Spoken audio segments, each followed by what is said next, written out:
You have a voice inside your head that is actively working against your goals. It is not an enemy, but it is certainly not your friend. Think about the last time you decided to start a diet, write a book, or launch a business. You felt the surge of motivation. You made the plan. You committed to the change. And then, 2 days later, you found yourself scrolling through your phone, eating junk food, or binge watching a series you do not even like. You tell yourself you are lazy. You call yourself a procrastinator.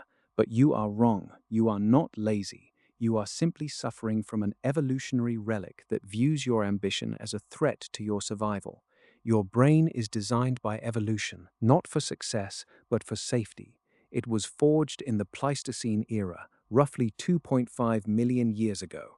Back then, survival depended on three things: finding food, avoiding predators, and conserving energy. If a hominid spent all their energy chasing a dream instead of hiding from a saber-toothed cat, they died. That is why your brain is programmed with a fundamental rule: change equals danger. When you try to step outside your comfort zone, your brain triggers a biological alarm system. It is called the amygdala. This small, almond-shaped cluster of neurons is the emotional processing center of the brain. When you try to do something new, like starting a business or speaking in public, the amygdala detects a perceived threat. It doesn't care about your bank account or your personal growth. It only cares about potential instability. It releases cortisol and adrenaline, forcing you into a fight, flight, or freeze response. This is why you feel that paralyzing hesitation right before you hit send on a big project. Your brain is literally trying to save you from a tiger that isn't there. There is another villain in this story, and its name is the basal ganglia. This is the oldest part of the brain, responsible for habit formation. Once you have performed an action enough times, your basal ganglia automates it to save brain power. This is how you can drive home from work without remembering the trip. The problem is that your brain cannot distinguish between a good habit and a bad habit. It simply wants to minimize effort. If your automatic mode is procrastination, your brain will fight you with everything it has to keep you in that loop. It views your desire to change as a disruption to a highly efficient energy-saving system. In 1996, psychologists Roy Baumeister and Mark Muravain performed a series of experiments on what they called ego depletion. They discovered that willpower is not an abstract virtue, it is a finite physiological resource. Think of it like a battery in your phone. Every time you resist a distraction, every time you make a decision, and every time you force yourself to focus, you drain a bit of that battery. By the end of a long day of making choices, your executive function, the part of the brain responsible for long-term planning, becomes fatigued.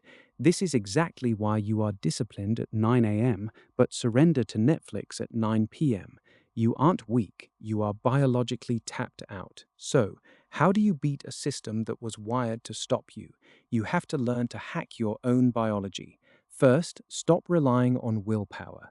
Willpower is the first thing to fail. Instead, rely on friction. If you want to stop scrolling your phone in the morning, do not put your phone on your nightstand. Charge it in the kitchen.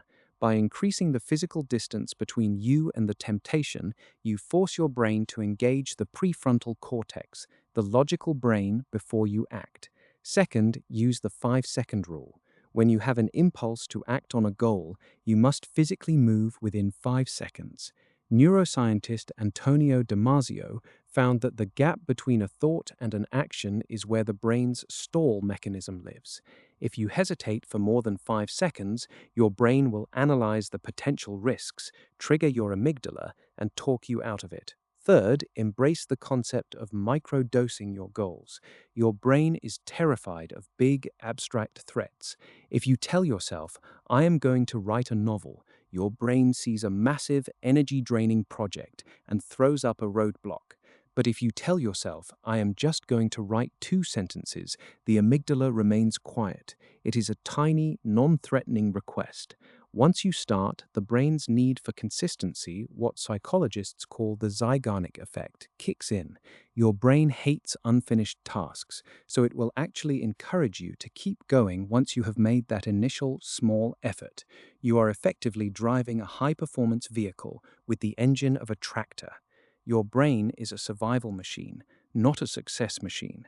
It was built for a world where you had to hunt for berries and hide from predators. Today, that same machine views your ambition, your desire for greatness, and your need for change as malfunctions in the system.